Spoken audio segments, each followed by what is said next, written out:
que sí les aconsejo no defender que nos falten una vez que tengan esta clase. O sea, ¿cuál es el sentido en una facultad, en una universidad? Que ustedes ya vengan leídos. Nosotros damos la clase y que se convierta en una ida y vuelta, digamos, o sea, evacuar dudas de lo que no entendieron en la lectura. Eso a veces es difícil, no todo el mundo lo hace así. Entonces nosotros damos la clase y que generalmente no entienden, porque impuesto es difícil, es una materia bastante bromada en ese sentido.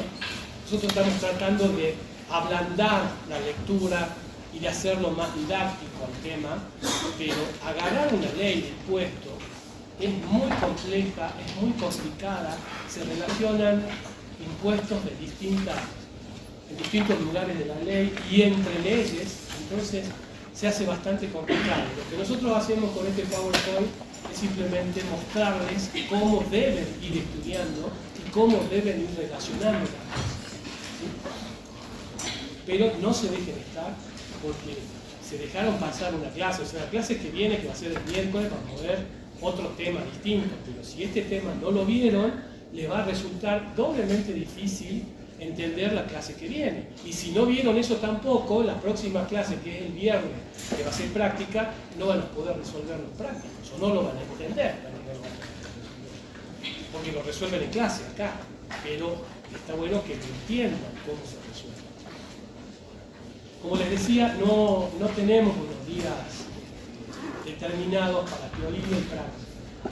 Vamos programando las clases de tal forma que la práctica vaya junto con la teoría. Porque no tiene sentido de que yo les dé una clase magistral de todo el impuesto a las ganancias y después comienzo con la práctica, porque están totalmente descolgados. Entonces tratamos en lo posible de que damos este tema, esta es la parte introductoria, no tiene mucho sentido prácticos de este tema, 1 o 2 a lo sumo, pero sí la clase del día miércoles sí va a tener práctica. Entonces, el viernes van a ver trabajos prácticos de este tema que vamos a ver, más el que vamos a ver el miércoles.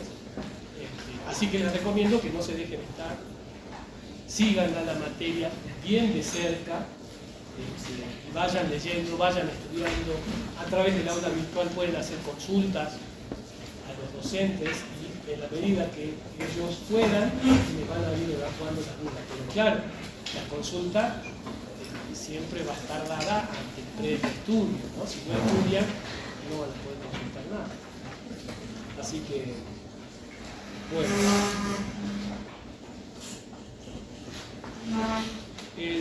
La materia se va a descomponer en 2 parciales. Eso está subido en el aula, ustedes lo pueden ver aún con la clave de invitados, pueden ver la planificación que armamos, que es lo que vamos a tratar de respetar. En esa planificación se indica que van a haber 2 parciales. El primer parcial, tengo que recordar la fecha, hay que mirar el programa y ver cuándo va a ser. Van a entrar los temas de impuesto a las ganancias y bienes personales. ¿Sí? Esos 2 impuestos van a entrar en el primer parcial. Ustedes van a tener un parcial y un recuperatorio. Para poder rendir el parcial, se necesita contar con un 80% de asistencia en las clases prácticas. Así que se va a tomar asistencia en las clases prácticas. Pero además de ello, van a haber algún tipo de actividad virtual. Generalmente lo que hacemos es dar cuestionarios de autoevaluación. Es decir, ustedes van a tener una fecha programada, un tiempo determinado para responder ese cuestionario, y el sistema automáticamente les va a indicar si hicieron bien o no. Era requisito excluyente de que aprueben ese cuestionario para poder tener derecho a rendir el parcial. Es decir, que tienen 2 condiciones. Una, el tema de la asistencia, y la otra, aprobar estos cuestionarios autoevaluativos que no son difíciles, simplemente que si estudiaron lo van a poder resolver muy fácilmente. Son al tipo de múltiple choice porque no se puede hacer mucho el sistema, la plataforma virtual, y van a poder rendir el parcial. Si le va mal en el parcial, tienen un recuperatorio, ¿sí? Sobre los mismos temas. Luego tienen un segundo parcial. Ese segundo parcial va a entrar IVA y monotributo. Seguramente entren tal vez los otros impuestos que vimos. Impuesto a la transferencia de inmuebles no, porque ya está derogado. Pero sí puede entrar el impuesto a los débitos y créditos. Y de igual manera, para poder rendir ese parcial, van a tener que aprobar estas actividades virtuales de autoevaluación y tener el 80% de asistencia para esta segunda parte. Si le va mal, tienen el recuperatorio de ese segundo parcial. El tema es de que tienen que aprobar uno de ellos al menos para tener derecho a un flotante. Es decir, el que aprobó el primer parcial y el segundo parcial ya regularizó la materia. Pero tienen una alternativa más, y esto ustedes lo saben, el flotante, pero no van a ir al flotante por los dos parciales, solo por uno. ¿Sí? Bueno, profe, el 80% de la asistencia es, una vez que yo rinda el primer parcial, se vuelve a cero, digamos. Es por módulo, digamos, por cada parcial. ¿Sí? El viernes van a empezar la clase práctica y de ahí comienza a computarse el 80% de asistencia hasta el parcial. ¿Sí? Generalmente damos clases de consulta antes del parcial. Tratamos en lo posible de que sean fechas muy cercanas al parcial para que ustedes ya hayan estudiado y vengan con las consultas. Pero bueno, eso es la temática que tenemos y la forma que vamos a llevar adelante. Las fechas ya están programadas para parciales, recuperatorios, flotantes, etcétera, clases de consulta. Es decir, si ustedes ven el cronograma que también está en el aula virtual, ustedes van a poder ir viendo y seguir el seguimiento de los temas que vamos a dar en cada clase. Hoy, por ejemplo, si ustedes ven el cronograma, esta es la primera clase, o sea, la presentación de la materia y este tema. Está ahí ya la fecha del parcial, del recuperatorio del primer parcial, la fecha del segundo parcial, recuperatorio del segundo parcial y fecha de flotante. Lo que sí les anticipo que eso no se va a mover, porque lo estamos diciendo desde ahora. Todos los años nos piden que posterguemos porque la materia de derecho, la materia tal, nos están... Nosotros estamos diciéndolo ahora. Entonces nuestras fechas de parciales, recuperatorios y flotantes no se van a mover, porque si no, no vamos a terminar, no vamos a cumplir con las 14 semanas que nos indica la planificación de la carrera.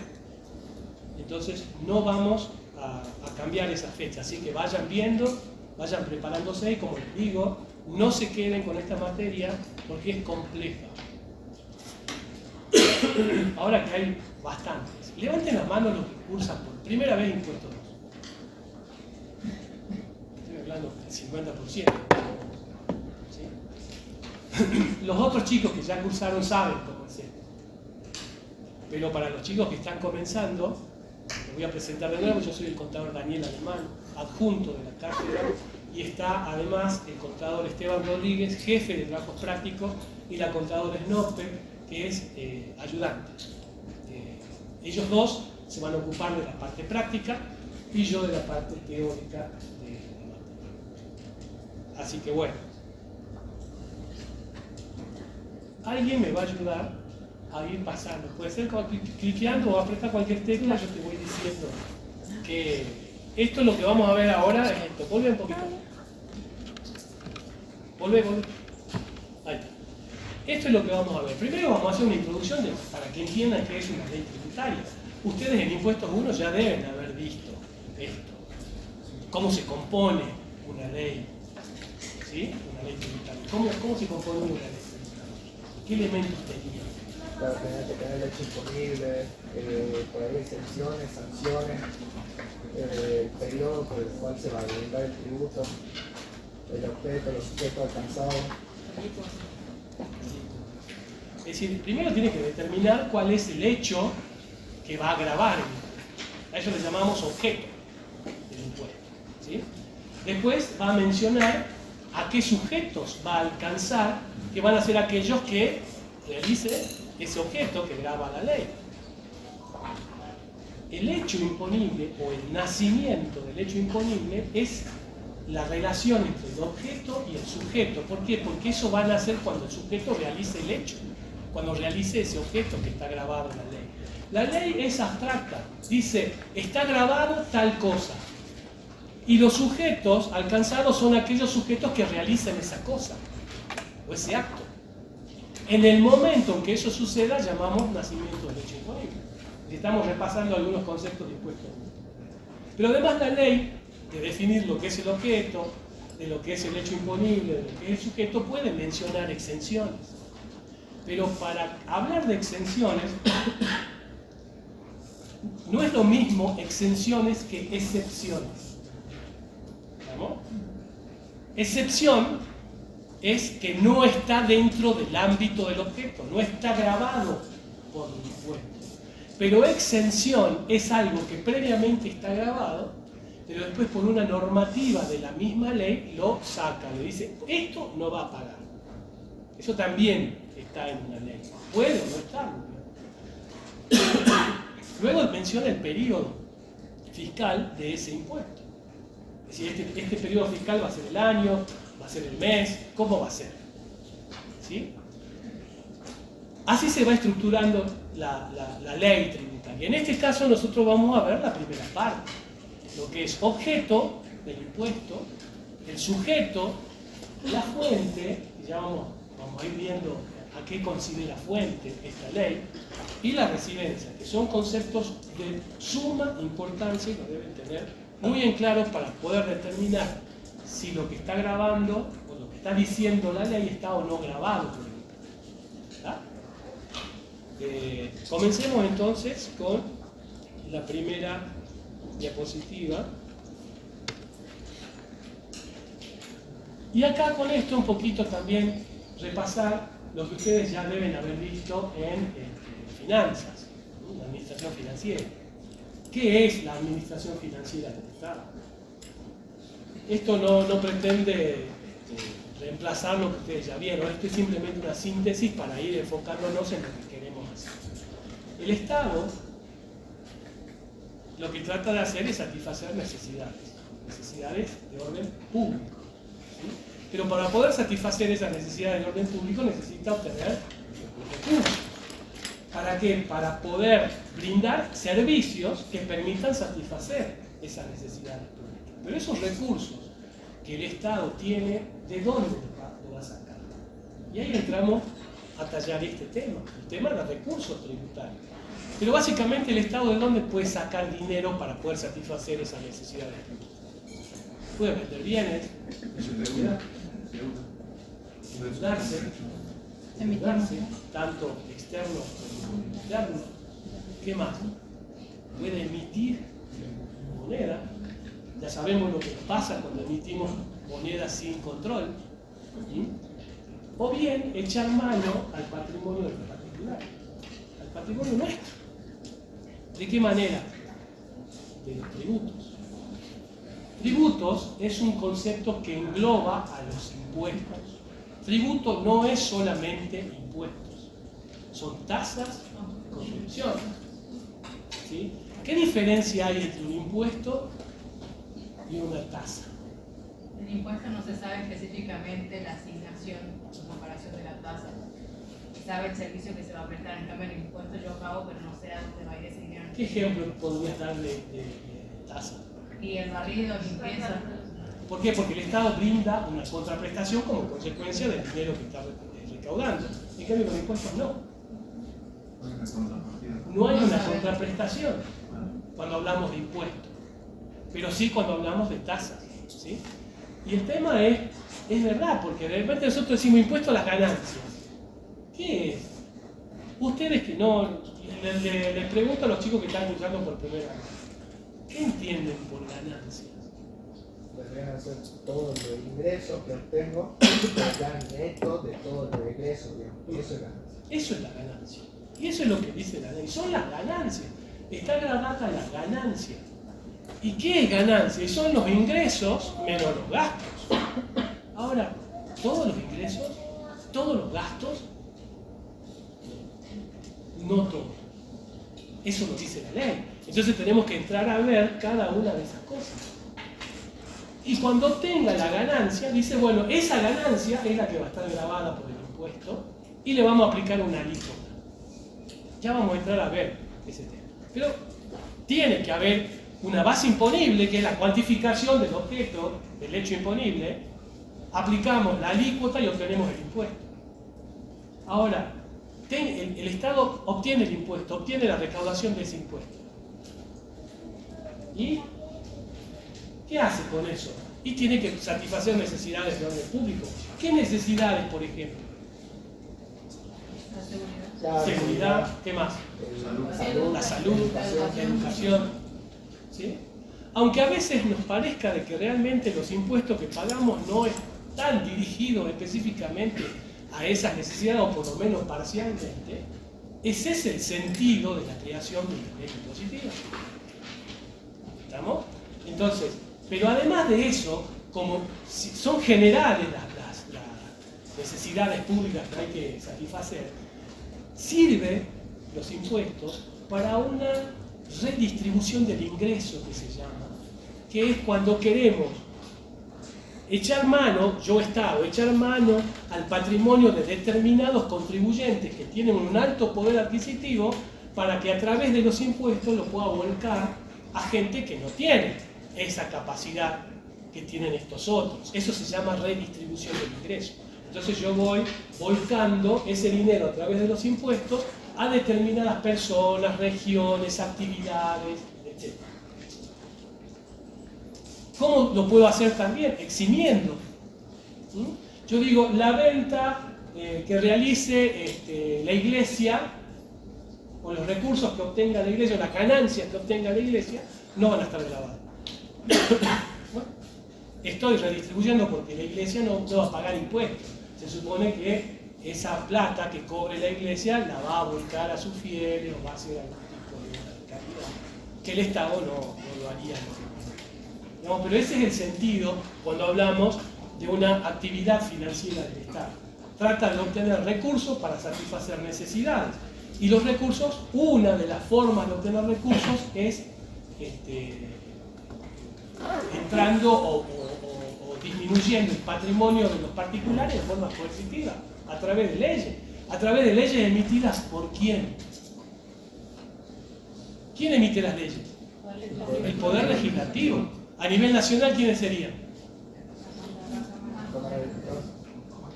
Y el Congreso, en definitiva, porque son las dos cámaras que entran. Hace poquito hemos votado con la ley base. ¿Cuánto tiempo nos tuvieron en la televisión con ese tema? ¿Qué pasaba de la ley de diputados a senadores, de senadores a diputados? Y así nos tenían. O sea que están hablando de las dos cámaras. Cuando hablamos a nivel nacional. Y a nivel provincial, ¿quién sería? ¿Quién dicta las leyes a nivel provincial?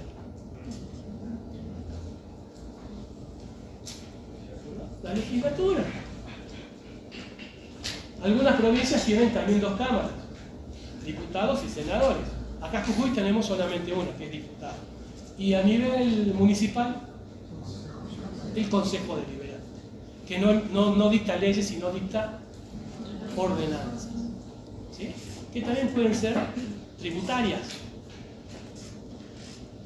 La Constitución de la Nación limita mucho esto. Ustedes acuérdense de Impuestos 1, que hablamos de los límites constitucionales al poder de imperio del Estado. ¿Cuáles eran esos límites? Bueno, que no puede haber impuestos sin ley. Hablamos del principio de legalidad. ¿Qué otra limitación tenía? La no confiscatoriedad. ¿Qué más? Capacidad contributiva. ¿Quién me puede decir qué es la capacidad contributiva? Es la actitud que tiene el contribuyente para poder afrontar, digamos, si puede en mayor o menor proporción. Claro, no vale leerlo.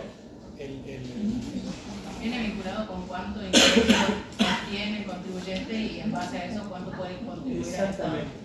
Entonces, estamos hablando de una limitación constitucional que es la capacidad contributiva. O sea que ningún impuesto puede violar la capacidad contributiva de los contribuyentes porque hay una limitación con respecto a eso. Entonces, antes de entrar a hablar de los impuestos, tenemos que entrar a ver la capacidad contributiva. ¿Para qué? Para que cualquier ley que analicemos veamos que no se esté vulnerando ese principio. Entonces, la capacidad contributiva, ¿qué va a ser? La aptitud, no actitud, sino aptitud de un sujeto, de un administrado, para hacer frente en mayor o menor medida a las cargas tributarias. Yo no puedo crear un impuesto que aplique exactamente igual a una persona de poco poder adquisitivo a una que tenga mucho poder adquisitivo. Tengo que ser equitativo y la equidad me la va a dar la capacidad contributiva. ¿Sí? ¿A dónde podemos ver esa capacidad contributiva en los impuestos que conocemos? En sus bienes, en sus gastos, ¿Pero qué impuesto? en el impuesto al valor Los bienes agregado, personales. En bienes personales, IVA, el impuesto a la ganancia, el impuesto a la ganancia. impuesto a la ganancia. el impuesto a los ingresos brutos, por ejemplo. Sí, todos los impuestos van a tener vinculación con la capacidad contributiva, pero con uno que está cerquita nuestro es el impuesto inmobiliario, El impuesto automotor también. el impuesto automotor. ¿Por qué? Porque cuanto más grande sea el impuesto, cuanto más valga el inmueble que tenga, más impuestos va a pagar. Cuanto menos valga, menos impuestos va a pagar. Lo mismo el auto. Si tengo un auto 0 kilómetros ahora, no sé, un modelo re nuevo que salió ahora, no va a pagar un impuesto similar a aquel que tenga uno viejito ya de, ¿sí? Entonces tiene que ver un poco con la capacidad contributiva de los. Y básicamente, pasemos una más, básicamente la capacidad contributiva se va a poder manifestar de tres formas, que son esas que están ahí: patrimonio, consumo y renta. Así se mide una capacidad, o el elemento que tengo para evaluar una capacidad contributiva. Cuando hablo de patrimonio, ustedes dieron un ejemplo recién que era bienes personales. Y también el impuesto inmobiliario. ¿Por qué? Porque tiene que ver con el patrimonio. Cuanto más patrimonio tenga el contribuyente, más impuestos pagará. Cuanto menos patrimonio tenga, menos impuestos pagará. El otro es el consumo. Es la otra medida. Cuanto más consuma, más impuestos seguramente va a pagar. Pero eso es relativo. Es decir, el primero, que es el patrimonio, tenemos el ejemplo del impuesto sobre los bienes personales y a nivel provincial el impuesto inmobiliario. El consumo, los ejemplos típicos son a nivel nacional el impuesto al valor agregado y a nivel provincial el ingreso bruto. Pero ¿qué pasa con el consumo? Si yo voy a comprar, no sé, esta cartera, y yo soy un multimillonario, y voy a pagar la cartera, y la cartera vale 100 pesos. Y yo voy a pagar el impuesto por esta cartera que vale 100 pesos exactamente lo mismo que aquel que vaya a comprar la misma cartera que tiene poco poder adquisitivo. Entonces, un poco como que la capacidad contributiva referida al consumo es como que no estaría siendo coherente, digamos ahí, pero básicamente el impuesto está basado en eso. Si no, no la consumo. Si no la consumo, no pago. Pero si la consumo, sí. Y el otro tema está dado, por ejemplo, si yo voy al almacén del barrio y me compro pan y voy a pagar lo mismo que aquel que tenga mucha plata, que tenga un poder adquisitivo alto, y va a pagar exactamente lo mismo de pan. Porque el impuesto no va cambiando. Pero ¿qué trata de hacer para morigerar esto el Estado? Generar algún tipo de exenciones. Por ejemplo, dicen el IVA va a estar exenta, porque previamente lo alcanzó, pero después lo exime, a la venta de libros, por ejemplo. Entonces, ¿qué está tratando de hacer ahí? Está tratando de favorecer la cultura. Entonces, los que vendan o los que vayan a comprar libros no van a pagar IVA. O que diga, la venta de leche entera, descremada, sin aditivo a consumidor final está exenta. ¿Y qué quiere decir eso? Que si el que va a comprar no es consumidor final, entonces va a pagar. Y el que es consumidor final no va a pagar. Entonces hay un poco como que está morigerando ese efecto de la capacidad contributiva. ¿Sí? Y el otro es la renta. ¿Qué es la renta? Es precisamente eso, la ganancia que voy obteniendo. O sea, la ganancia, si bien es la diferencia entre ingresos y gastos, como dijimos, básicamente es la renta del contribuyente. Es una forma de manifestar la capacidad contributiva del contribuyente. Y ahí tenemos el impuesto a las ganancias. La renta, como capacidad contributiva de manifestación de este impuesto. ¿Sí? ¿Me van siguiendo? Sí. Hacemos la otra.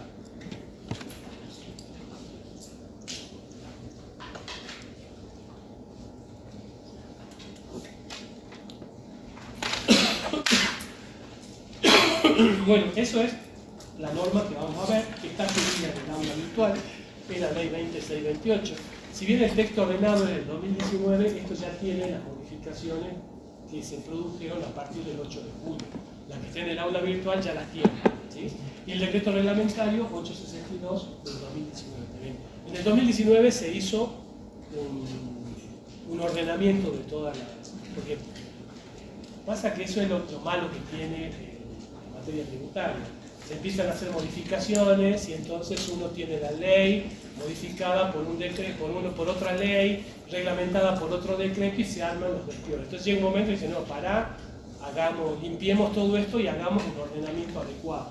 Ese último ordenamiento fue en el 2019. Y después siguieron más reglamentaciones que fueron modificando. Pero esa es la ley que vamos a seguir y su decreto reglamentario. Toda ley, y les repito nuevamente, estableciendo la regla de la legalidad de todo tributo, que no puede haber tributo sin ley, eso lo dicta el Poder Legislativo. O sea, ustedes saben cómo llega una ley tributaria al Congreso para que se apruebe, a través de un proyecto. Ese proyecto de ley generalmente lo emite o lo desarrolla el Poder Ejecutivo, el Ministerio de Economía, básicamente, que necesita que se implemente este impuesto o este recurso a través de este impuesto y lo manda al Congreso para que lo discutan. Es decir, del Congreso, ¿qué puede pasar? Que lo aprueben así sin más o que tenga algún tipo de observaciones, modificaciones, etc. Como pasó con la última, con la ley básica. Ahora, una vez que está dictada por el legislativo, el Poder Ejecutivo, ¿qué hace? La promulga, ¿sí? Y a partir de ese momento entra en vigencia. ¿Qué? Entra en vigencia, generalmente las leyes impositivas entran en vigencia a partir del día de la publicación en el boletín oficial. Y comienza a entrar en vigencia para todo el mundo. Nadie puede excusarse en desconocimiento de la ley. Está publicada en el boletín oficial y todo, no, pero yo no la vi, no, al Estado no le interesa. Esto fue publicado el 8 de julio, por lo tanto, a partir de ahí todo el mundo está obligado a cumplir. ¿Sí? Pasemos. Bueno, eso es lo que decíamos hace un momento. Grava la renta de los particulares como una manifestación de su capacidad contributiva. ¿Sí? Y la ganancia no es otra cosa que la diferencia entre ingresos y gastos. Y acá les decía, no todos los ingresos que obtiene una persona, un sujeto, está grabado por el impuesto, y no todos los gastos que puede deducir están admitidos por la ley. Hay ciertas cosas que van a estar alcanzadas y ciertas cosas no. ¿Sí? Y la ley establece un periodo de tiempo del impuesto a las ganancias. ¿Y cuál es ese periodo de tiempo? Es el año fiscal, el periodo fiscal. El periodo fiscal para ganancias comienza el 1 de enero y termina el 31 de diciembre de cada año. Ya vamos a ver, como criterios de imputación, que eso por ahí cambia, sobre todo cuando hablamos de sujetos a empresas que llevan contabilidad, que tienen ejercicios económicos. Ahí va a cambiar un poquito, que ya no va. Pasemos una más. Y acá viene el tema. Esto es lo importante para que vamos diferenciando de un impuesto a otro. Las características de este impuesto, que no son todas, son algunas, pero son las más importantes. Se dice que el impuesto a las ganancias grava ganancias habituales. Y eso es verdad. Ganancias. Ahora, ¿qué entenderíamos por habituales? Acá lo vamos a ver cuando entremos a analizar un poquito más adelante acerca de la renta alcanzada o la ganancia que se alcanza a las personas humanas y a los sujetos en empresa. Cuando veamos esto nos vamos a dar cuenta de que no todas las ganancias obtenidas por los sujetos, las personas humanas, son habituales. Entonces siempre tengamos presente la habitualidad de la ganancia obtenida va a estar grabada, pero después vamos a analizar qué es la habitualidad. No toda ganancia habitual está grabada por el impuesto, pero hay que tener en cuenta esos conceptos, la habitualidad de la ganancia. Después me dice que es directo. ¿Por qué es directo? Porque este impuesto no se traslada a otros sujetos, lo paga el contribuyente, el sujeto pasivo, al que recae el hecho imponible de la ley impositiva. Ese es el sujeto que paga el impuesto y no puede trasladar a otro sujeto. Es decir, si yo estoy pagando el impuesto a las ganancias, de las ganancias que obtuve este año, no puedo trasladársela al consumidor o a mi cliente para que él se haga cargo. No se puede. Imposible hacer eso. A diferencia de lo que pasa con el impuesto a la valor agregado, que sí se puede trasladar. ¿Sí? Ingresos brutos no se puede trasladar. IVA sí. ¿Por qué decimos que es progresivo? Y bueno, precisamente porque a mayor ganancia, mayor será el impuesto que tenga que pagar. Pero además de ser progresivo es proporcional, porque se aplican tasas, porcentajes. Ya vamos a ver cuando veamos cómo determinamos el impuesto a las ganancias de una persona humana.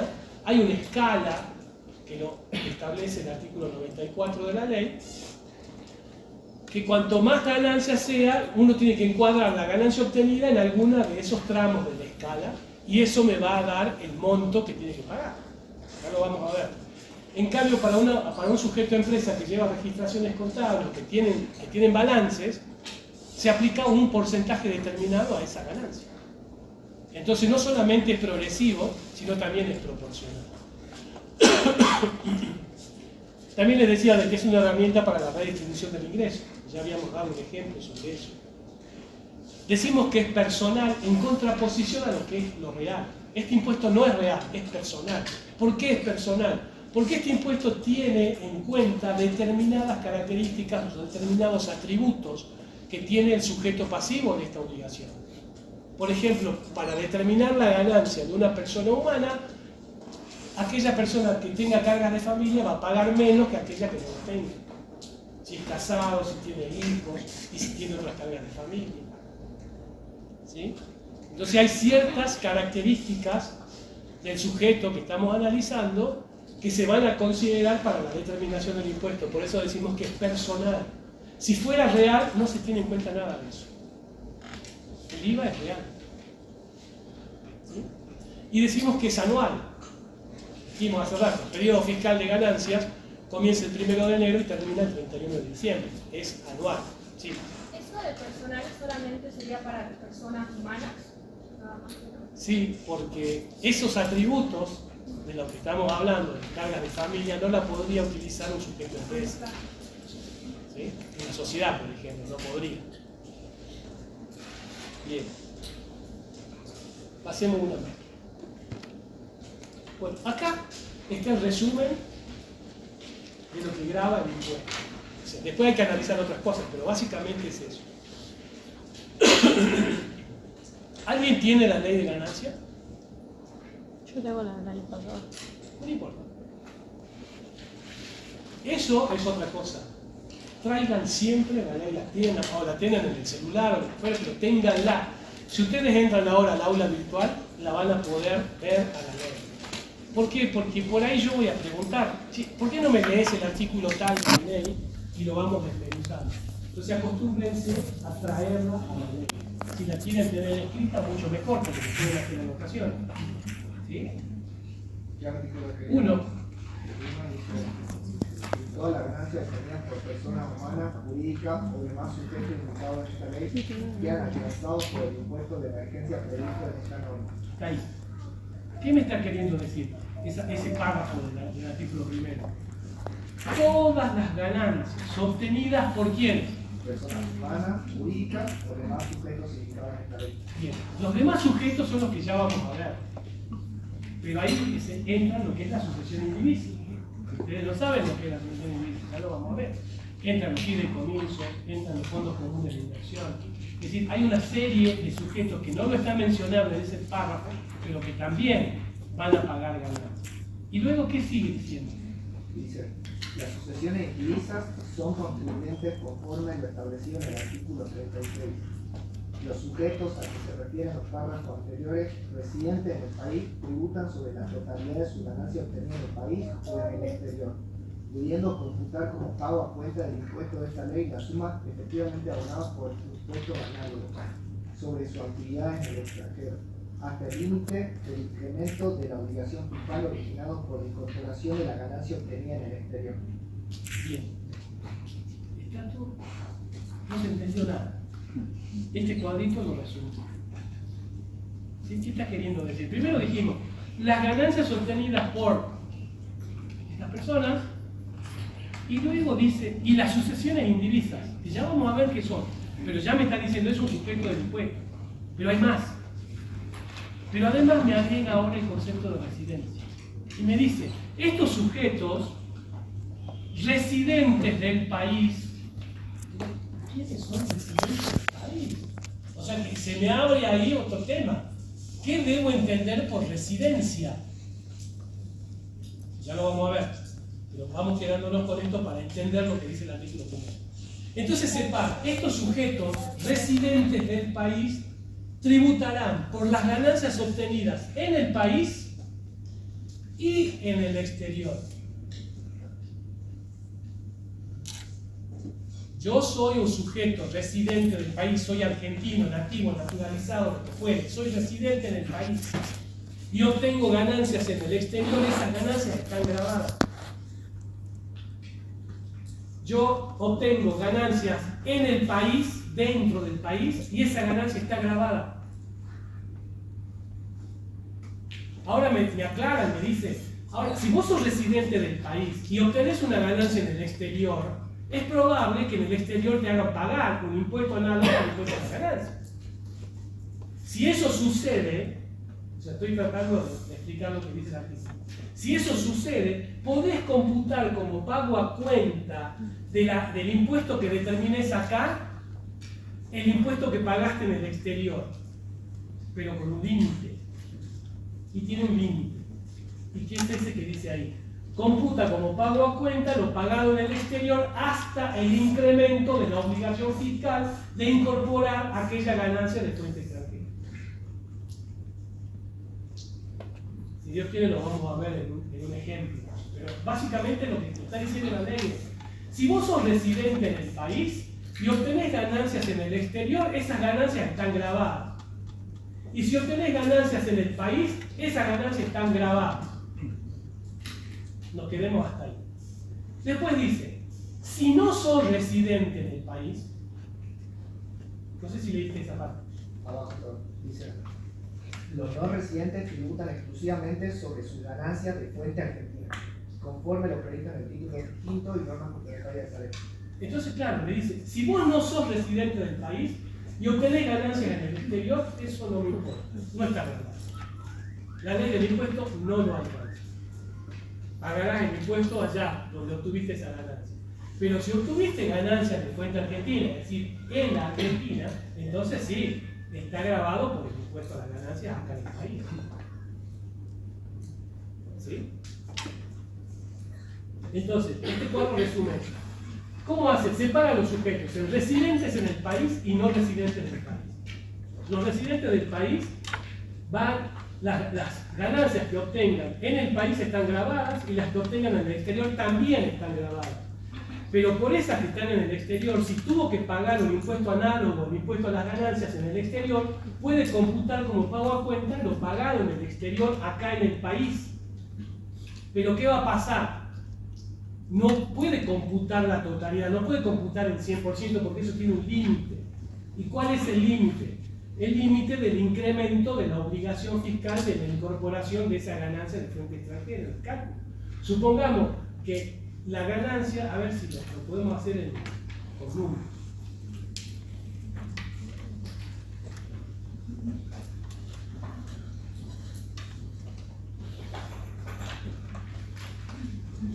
Supongamos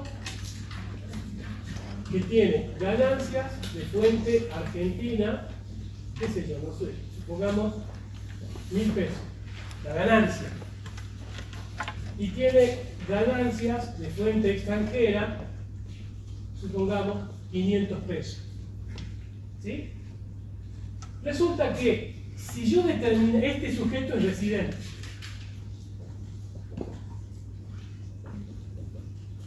este sujeto es residente, ¿sí? Por la fuente argentina, esto no se liquida así, ¿no? Es simplemente para entender lo que me está queriendo decir. Por la ganancia de fuente argentina, que es igual a 1.000, supongamos que esto determina un impuesto a las ganancias equivalente a 300 pesos. ¿Sí? Pero si yo incorporo la ganancia de fuente extranjera, le va a generar un impuesto a las ganancias, supongamos, de 350 pesos. Ya no va a ser 300, sino que va a ser 350. ¿Cuál es el excedente de la incorporación? ¿Cuál es el incremento de la obligación fiscal por incorporar la ganancia de fuente extranjera? 50. Ese es el incremento de la obligación fiscal por incorporar una ganancia de fuente extranjera. Pero resulta que por esa ganancia de fuente extranjera se pagó un impuesto análogo al impuesto a la ganancia por, supongamos, 150 pesos. Se pagó en el exterior. Entonces, si yo me quedo con esto, computo como pago a cuenta lo pagado en el exterior, podría quedar como que voy a poder computar 150, es decir, a los 350 de impuestos en Argentina le podría restar los 150. Pero me dice que no la ley. No, eso no se puede hacer. ¿Cuánto es el límite de los 150? El incremento de la obligación fiscal. Hasta 50 pesos puedo computar, es decir, estos 50 los puedo computar a cuenta. Y voy a terminar pagando ¿cuánto? 300.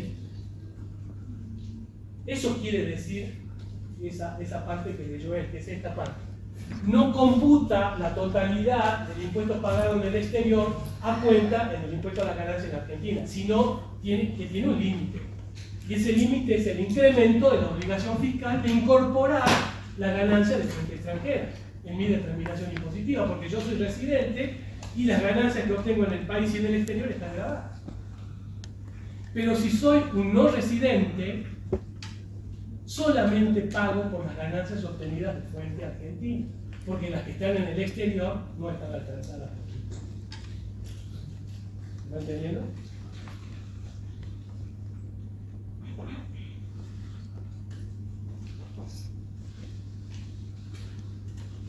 Hacemos una.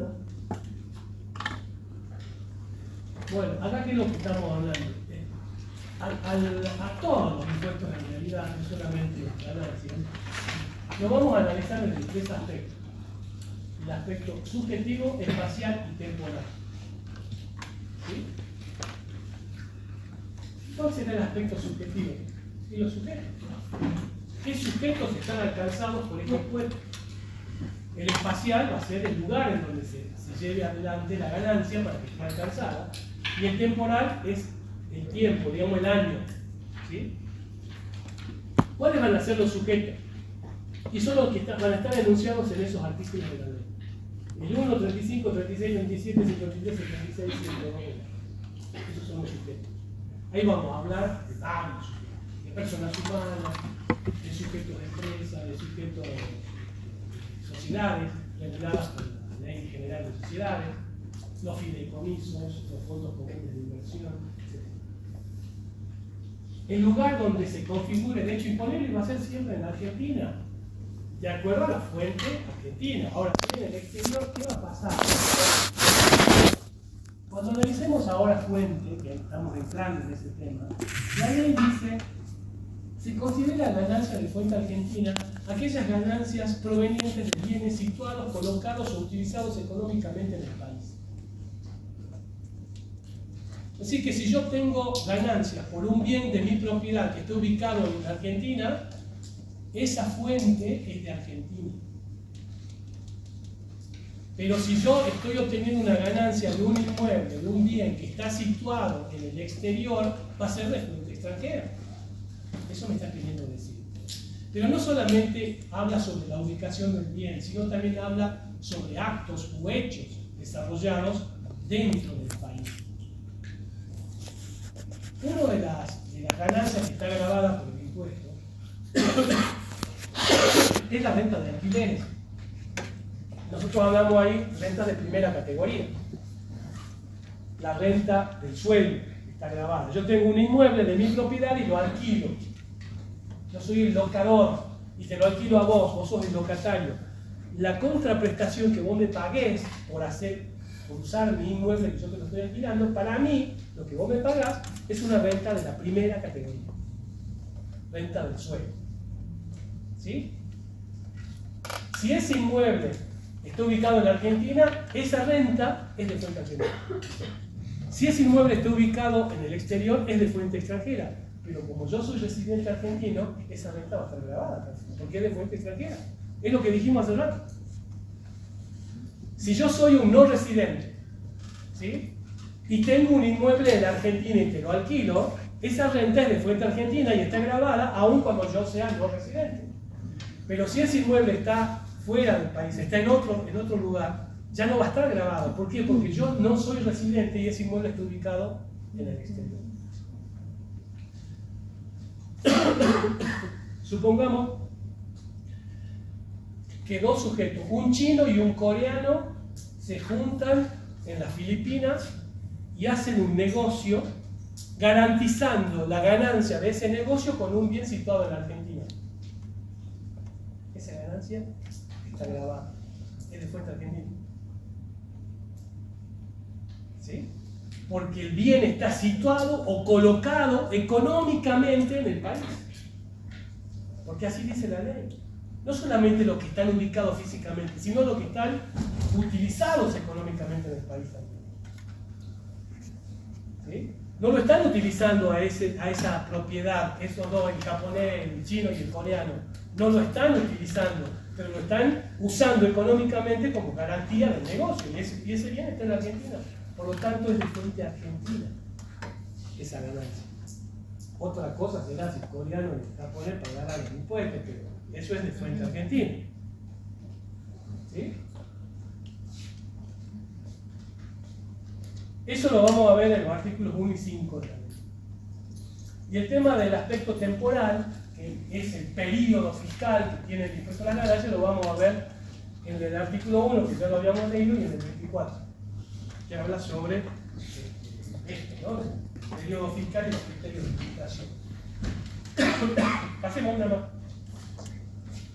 Bueno, acá hay un resumen de lo que hemos visto. Los sujetos pasivos del impuesto podrían ser personas jurídicas o demás sujetos mencionados en la ley, las personas humanas o sucesiones sin divisa, y beneficiarios del exterior, que son estos sujetos que no son residentes, pero que obtienen ganancias de fuente argentina. Son esos beneficiarios. El aspecto espacial, dijimos que eran las ganancias obtenidas en la República Argentina por los residentes o no residentes, las ganancias obtenidas en el exterior. Si es por un residente está grabada, si es un no residente no va a estar grabada. El aspecto temporal, dijimos un gravamen de emergencia, pero de emergencia lo tenemos hace un montón de años. La ley habla sobre periodos de emergencia, pero el Congreso siempre la va a postergar. Siempre va a ser de emergencia.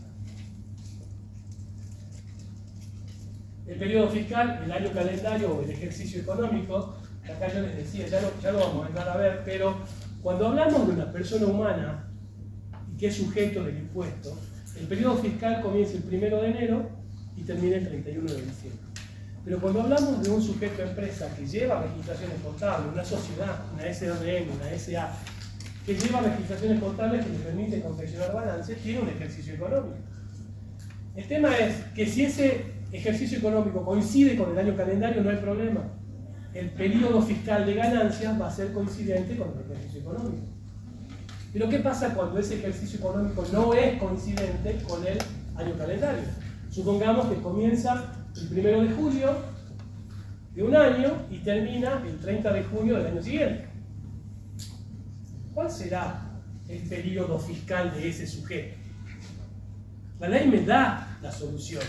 Pero acá nos estamos encontrando con movimientos de ingresos y gastos en un año calendario e ingresos y gastos en otro año calendario. ¿Sí? Supongamos que esto comienza en julio del 2023 y termina en junio del 2024. Y acá en medio tengo 31 de diciembre. Yo tengo ingresos y gastos acá e ingresos y gastos acá. Y esto es el ejercicio económico. Pero el periodo fiscal es este o este. ¿Se entiende? ¿A cuál periodo fiscal voy a imputar? Tengo un problema ahí. Porque yo tengo esta parte en el año 2023 y esta parte en el año 2024. Pero Ganancia me dice, el periodo fiscal es el año calendario, comienza el 1 de enero y termina el 31 de diciembre. ¿Cómo hago? Y la ley me dice, ¿sabes? Vas a imputar todos los ingresos y todos los gastos de ese ejercicio económico al periodo fiscal en donde caiga el cierre del ejercicio económico. Ah, entonces, acá. ¿Y en qué año estoy ahí? 2024. Entonces el periodo fiscal de este ejercicio económico es 2024, no 2023. Aun cuando yo sé que han habido ingresos y gastos imputados en el 2023. Pero eso para el impuesto a las ganancias es 2024. ¿Se entiende? No. ¿No? ¿Puede volver a repetir? ¿Coincidir con el ejercicio económico? Eso es para las personas humanas. Para los sujetos de empresas, sobre todo aquellos que llevan situaciones contables, no necesariamente. Si el ejercicio económico es coincidente con el año calendario, no hay problema. No, claro, yo me refiero a acá, digamos, el ejercicio económico es del 7 del 2023 al 6 del 2024, el ejercicio fiscal tendría que coincidir con ese periodo, ¿no? No, por eso estoy haciendo la separación. Acá vos tenés un periodo fiscal y acá tenés otro. Sí. Pero resulta que yo tengo una parte de esto y una parte de esto. ¿A qué periodo fiscal voy a imputar? ¿O es 23 o es 24?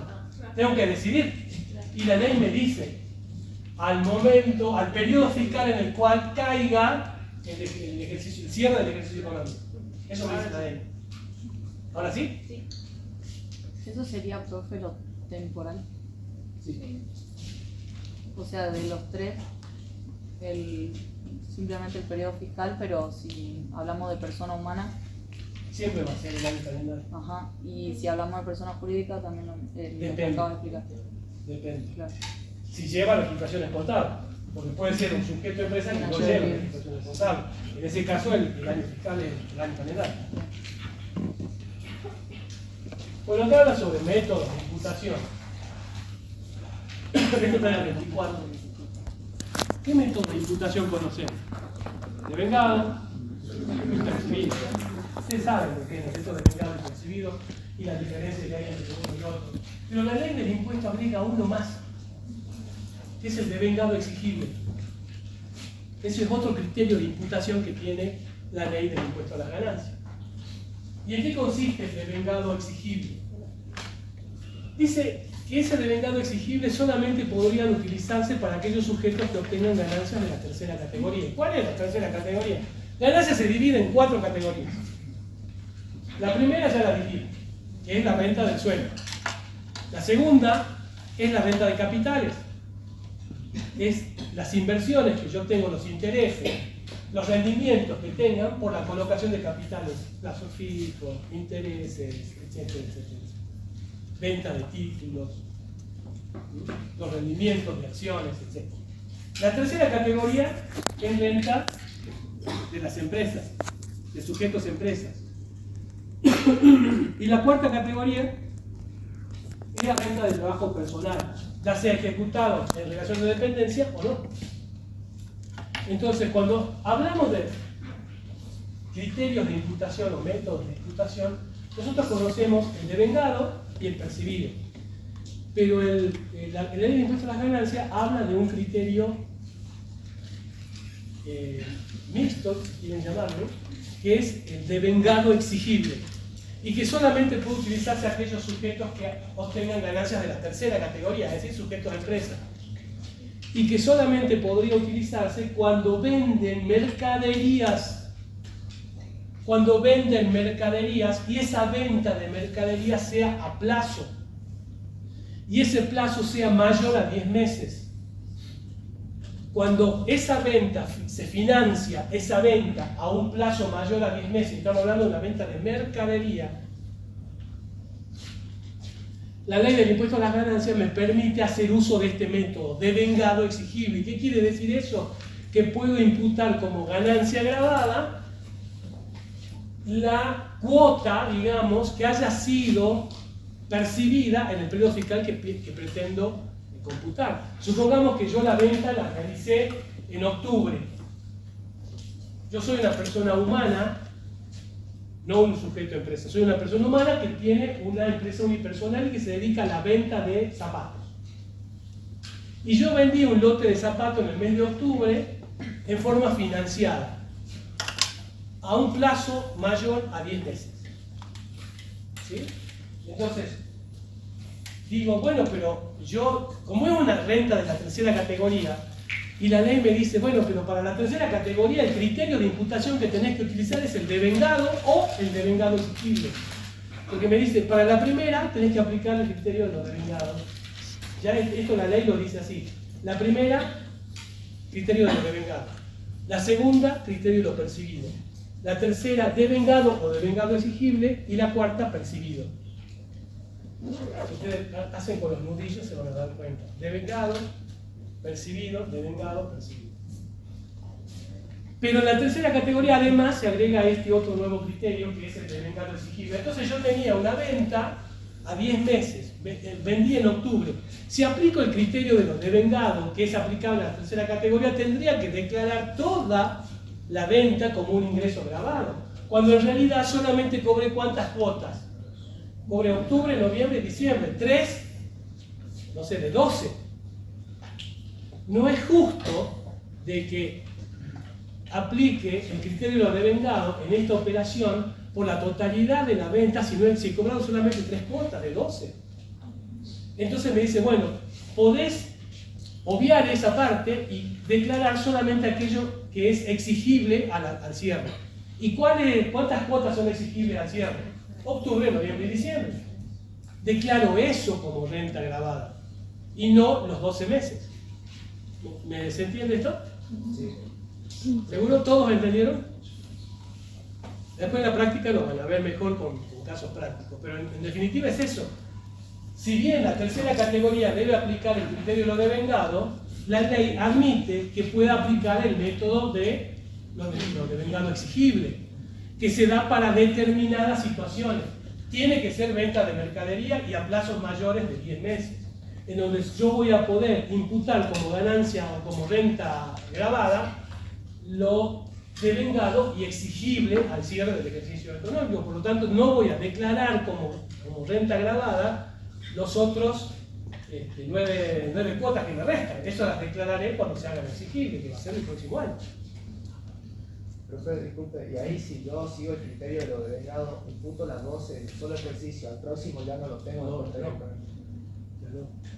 Eso te pasaría, suponete, si vos vendés, no sé, un bien de uso en cuota, allá no te dejan. Tenés que todas las 12 cuotas las vas a imputar ahora, aunque no lo hayas cobrado. Pero cuando hablamos de mercadería, ¿por qué hace esa distinción? Porque precisamente la mercadería es como que hace al crecimiento de la empresa, al funcionamiento de la empresa. La venta de un bien de uso como que no, te estás desprendiendo de algo que no querés. Pero la mercadería hace la rotación, al movimiento, el crecimiento de la empresa. Por eso te permite declarar como una renta gravada solamente las cuotas que sean exigibles al 31 de diciembre. Hacemos una más. Vamos al aspecto subjetivo. Una más. Bueno, y ahí tienen.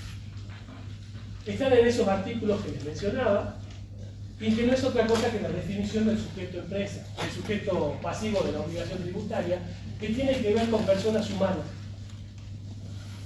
Nosotros somos la persona, antes se llamaba persona física. con la modificación del Código Civil y Comercial, se llaman personas humanas. Pero ¿cuáles personas humanas? Esto lo vieron en el impuesto común. Sujetos del impuesto. ¿Quiénes pueden, hablemos así, quiénes pueden ser sujetos del impuesto? De cualquier impuesto. ¿Cualquier persona humana? ¿O hay algún tipo de limitación?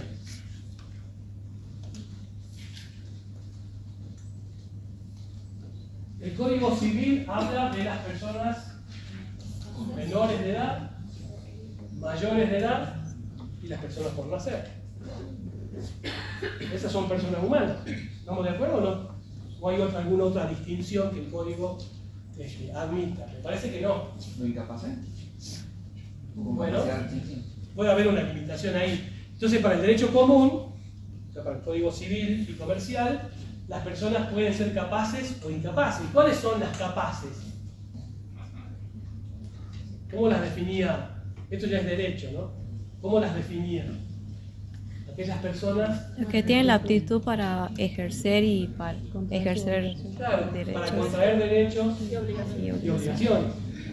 Esas son las capaces. Y las incapaces son las que no pueden hacer eso. ¿Sí? Los menores de edad, ¿a qué edad se cumple la mayoría?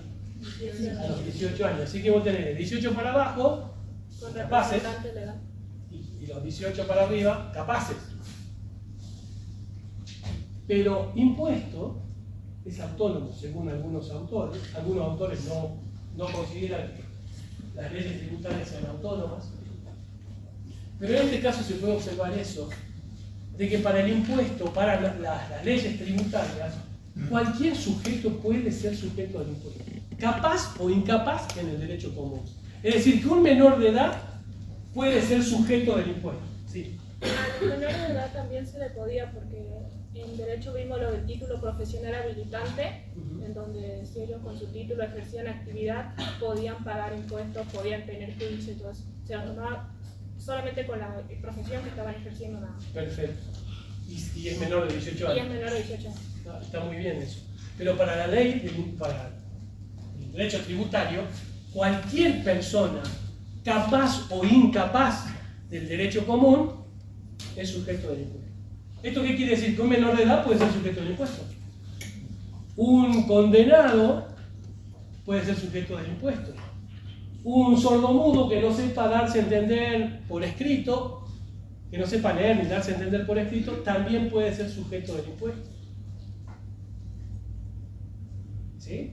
O sea, los capaces o incapaces del derecho común pueden ser sujetos del impuesto. Y estamos hablando de personas humanas. Después me dicen las sucesiones indivisas. ¿Qué son las sucesiones indivisas? Es una institución, es una figura, es una ficción creada por el derecho tributario. ¿Para qué? La crea como una continuidad del contribuyente que falleció. Ustedes deben haber escuchado hablar mucho de los juicios sucesorios. Ese juicio sucesorio es en el derecho común. Acá hablamos de sucesión indivisa. ¿Qué tiene que ver con el juicio sucesorio? Porque en el juicio sucesorio, ¿qué figuras tenemos en el juicio sucesorio? Pero antes de los herederos, porque puedo no saberlos. Se inicia un juicio sucesorio. ¿Y qué hay en ese juicio? ¿Cómo? Claro, se publica. Bueno, el tema es ese, digamos. Va a haber una persona que va a llevar adelante el juicio. ¿Sí? Ese es un administrador del sucesorio. En este caso también. Supongamos hay un contribuyente que es alcanzado por el impuesto a las ganancias y tenía un negocio. Y el negocio estaba en marcha. ¿Sí? Llega un momento determinado, ese señor se muere, fallece, en una fecha determinada. La sucesión indivisa nace al día siguiente del fallecimiento de esa persona. Y no hace falta que se diga nada, ni expresarse en ningún lado. Al día siguiente del fallecimiento de esa persona, nace la sucesión indivisa, que es una ficción. ¿Hasta cuándo? hasta el día que haya la declaratoria de herederos o se haga válido el testamento que cumpla la misma finalidad. Hasta que haya herederos, hasta ahí existe la sucesión indivisa. Desde el día siguiente al fallecimiento del causante hasta la declaratoria de herederos o sea válido el testamento que cumpla la misma finalidad. Esa es la sucesión indivisa. Ya vamos a ver enseguida con un cuadrito, un gráfico temporal, cómo funciona respecto del impuesto a las ganancias. Pero eso es una sucesión indivisa. Luego tenemos las sociedades de capital. ¿Qué sociedad de capital conocemos? Sociedad anónima. ¿Eh? La SAS. Sí, pero... Sí. La SR. ¿Cuál más? La comandita por acciones. Se dan comandita por acciones. La SRL Tenemos aquí, pues, no es de capital. Bueno, la ley del impuesto a las ganancias la asume como si fuera de capital. Porque en realidad era de personas la SRL. Y se la entiende como mixta porque es muy parecida a la sociedad anónima. Nada más que no divide el capital en acciones, sino en cuotas partes. ¿Sí? Pero el tratamiento es muy similar. Por lo tanto, a la SRL las ubica en sociedades de capital. Luego tenemos las sociedades de personas. ¿Cuáles son? Por ejemplo, Colectiva.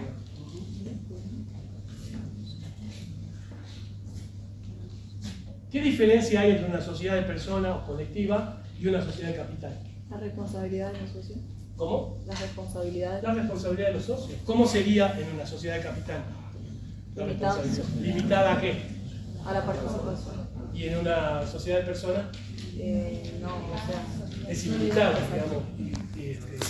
Comprende también el patrimonio personal. Podrá cumplir con sus obligaciones con su patrimonio personal. Esa es la diferencia. Explotaciones unipersonales. Acá ya no hablamos de sociedades. Hablamos de explotaciones de empresas unipersonales. El ejemplo que les daba yo hace rato es que yo era dueño de una zapatería y trabajaba con eso. ¿Por qué? Porque se entiende que es una empresa también, porque hay capital invertido, hay mano de obra en dicha explotación unipersonal. Los establecimientos estables hablan sobre aquellos establecimientos fijos ubicados en el país, pero cuyos dueños son del exterior. Son los famosos aquellos beneficiarios del exterior, que tienen instalaciones acá en el país y obtienen ganancias.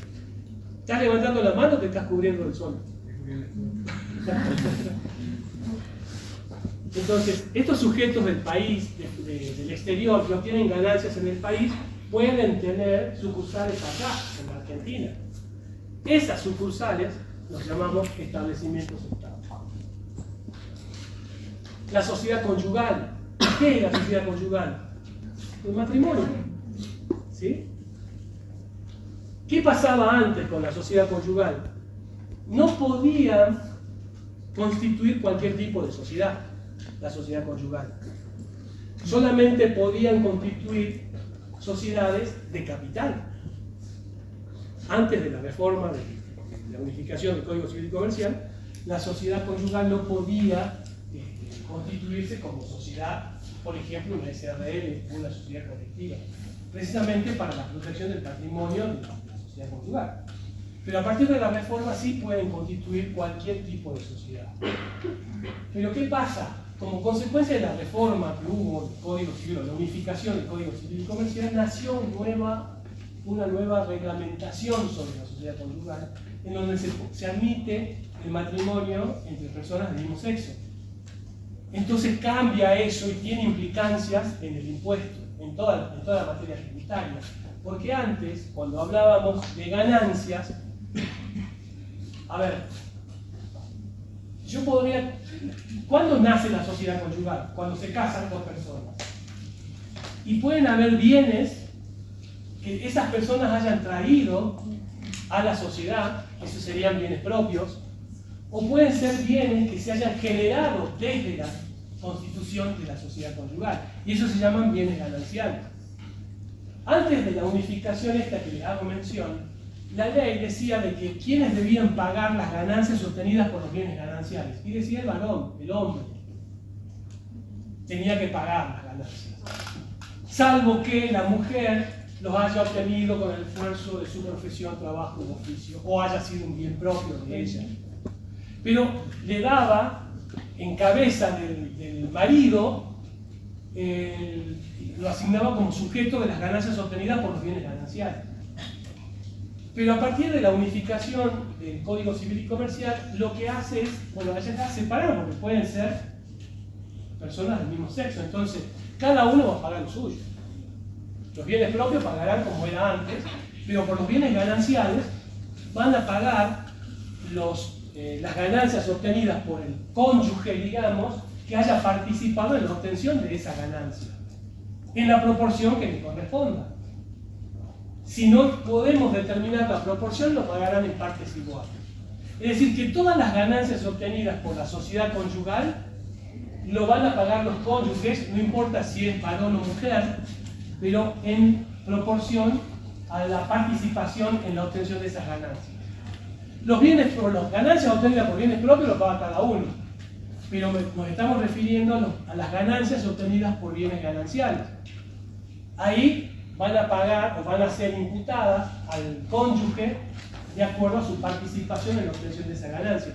Y si no se pudiera determinar esa participación, lo harán en partes iguales. Bueno, y los menores de edad, ya dijimos, las personas humanas, los menores de edad, que son personas humanas, pueden ser sujetos del impuesto. Pero el tema acá es que no van a ser responsables, si bien son responsables por deuda propia, acuérdense de eso, tiene que haber alguien que los represente o que cumplan con sus obligaciones tributarias. Y a eso los llamábamos responsables por deuda ajena, que podría ser el padre, el tutor, el curador. ¿Sí? Pasemos una más. Bueno, ahí está. Las personas humanas reguladas por el Código Civil y Comercial. Tenemos personas por nacer, menores de edad y mayores de edad. Y las sucesiones indivisas, que era una ficción y es una continuidad de la vida del contribuyente fallecido, que es el causante. Entonces, cuando empecemos a hablar ya, vamos adoptando el vocabulario correspondiente. Entonces ya el fallecido, el muerto, no se llama así, se llama causante. Y la sucesión indivisa es una ficción, que es una continuación del causante. Pasemos una más.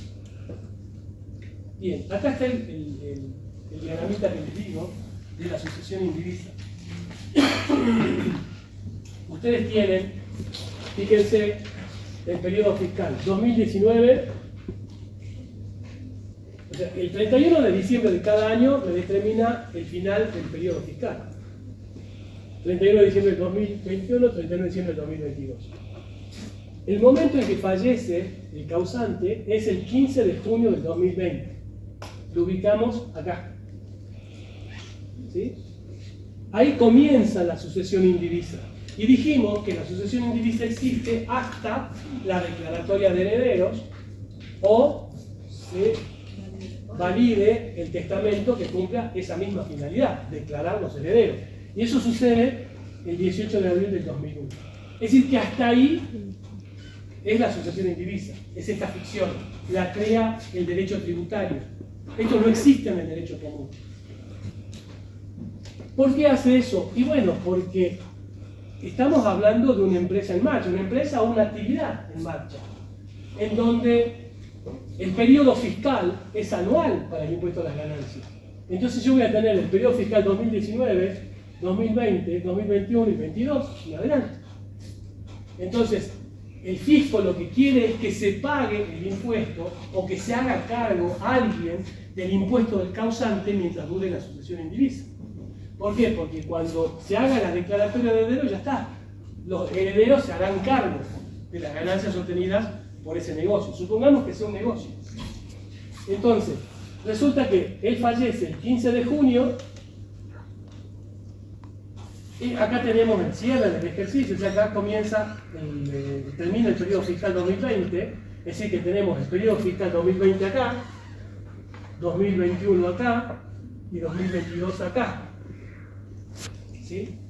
Pero resulta que el periodo fiscal 2020, el periodo fiscal se divide en dos. Una parte de la sucesión indivisa y una parte del causante, que está vendida.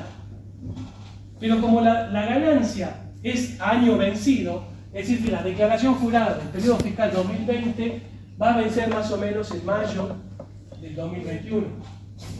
Porque la ley dice, los vencimientos serán al quinto mes inmediato siguiente al cierre del ejercicio.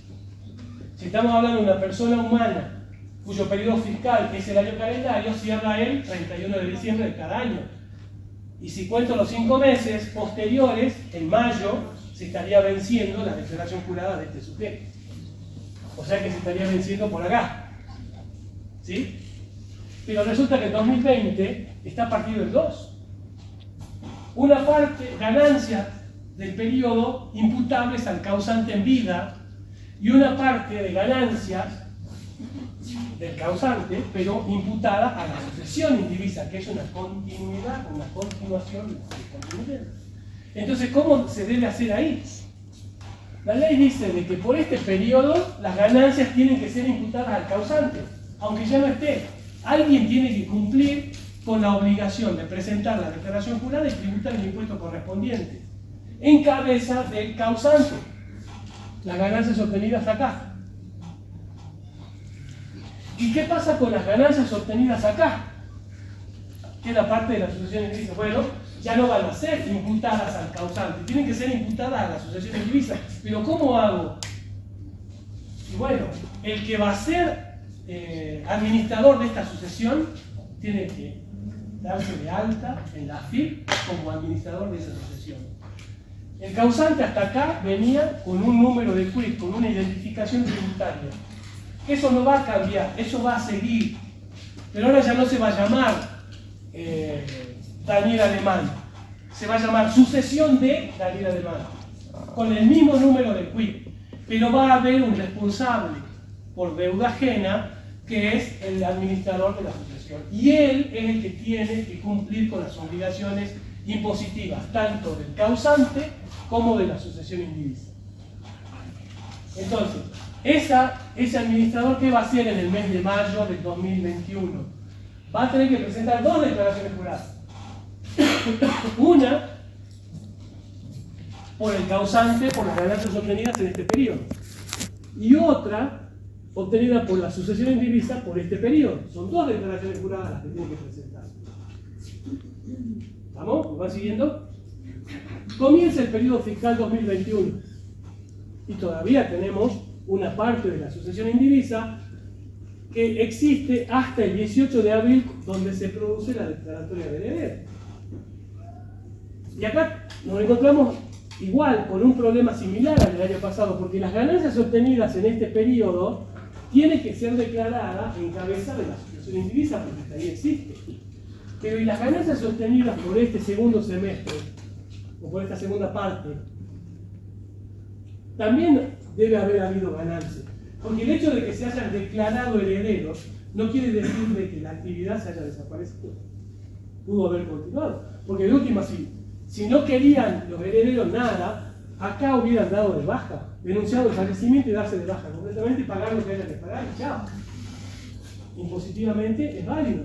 Pero resulta que se siguieron, y esto ocurre habitualmente. Bueno, sucede la declaratoria de herederos y me encuentro en idénticos problemas. En esta parte hay una declaración jurada en cabeza de la sucesión que debe declararse y una parte de ganancias del 2020 que debe declararlo alguien que ya no es la sucesión indivisa. ¿Sí? Pero ¿qué pasa acá? Cuando llegue el vencimiento del periodo fiscal 2020, que va a ser en abril o mayo del 2021, esa declaración jurada de la sucesión indivisa la va a presentar el administrador de la sucesión. Pero por esta otra parte, ¿quién va a presentar? Bueno, ahí ya, si bien la sucesión indivisa no existe, va a seguir existiendo a los efectos formales, va a seguir presentando la declaración jurada. Porque si bien hay declaratoria de heredero, no hay partición de bienes. No hemos llegado a esta etapa de la partición. Acá yo sé quiénes son los herederos, pero no hay una partición efectiva que me diga, vos tenés que hacerte cargo de tal ganancia, vos de tal ganancia, vos de tal ganancia. Acá hay una masa indivisa todavía. Yo sé quiénes son los herederos. Por lo tanto, la sucesión indivisa va a tener que declarar una declaración jurada que va a ser informativa. Y le va a decir al fisco, las ganancias que obtuve en este periodo fueron tanto y los herederos declarados en la sucesión son estos. Y los herederos son los que van a tener que declarar la ganancia obtenida en ese periodo en función de la participación del porcentaje que tenga de esa sucesión, de ese patrimonio, digamos, ¿sí? Ahora, cuando estemos en esta parte, que ya estamos en el 2021, tengo esta parte igual que esto. Voy a tener ganancias, pero que no sé todavía en qué proporciones corresponden a cada uno, porque tengo los herederos declarados nada más. Pero a partir de este momento, que es la partición de bienes, que es la participación efectiva que tienen los herederos, entonces las ganancias que obtengan a partir de ahí sí van a ser declaradas en cabeza de cada uno de los herederos. Pero fíjense la particularidad. Hasta acá la sucesión indivisa era sujeto del impuesto, sujeto directo del impuesto. Pero acá y acá, si bien la sucesión no existe, se convierte en un agente de información. Le informa al fisco las ganancias que obtuvo en ese periodo e informa quiénes son los herederos. Pero a partir de acá ya no hace falta que la sucesión indivisa sea agente de información. ¿Por qué? Porque acá ya se sabe la partición de bienes. Por lo tanto, cada uno de los herederos deberá declarar la ganancia obtenida. ¿Ah? Así funciona la sucesión indivisa. Y esto es muy común, chicos. Todos los años se muere gente que tienen actividades económicas y la gente comete el error de no hacer nada. En realidad lo que hay que hacer es ocuparse del tema. Porque ¿qué va a pasar? Esto es en materia impositiva, pero en el derecho común está sucediendo otra cosa. ¿Y qué es esa otra cosa? El juicio sucesorio, en donde hay un abogado, hay un juez. Acá no hay nada, acá es una ficción. Cuando aquel juicio sucesorio llegue a su final, ¿cuál será el final? La declaratoria de heredero y la partición de bienes. O, peor aún, cuando llegue el momento de decir, estos son los bienes susceptibles de partición, se va a publicar edictos y van a venir los acreedores del sujeto, del causante. Y van a decir, che, pará, yo soy acreedor de este señor que se murió y yo necesito cobrar lo mío. Y va a venir con toda la documentación a verificar su crédito. ¿Y quién creen ustedes que es uno de esos acreedores? La FIP. Y la FIP va a venir a decir, pará, que este sujeto a mí me debe la declaración jurada de esta parte, de esta parte, de esta parte, de esta parte, hasta acá. Hasta acá.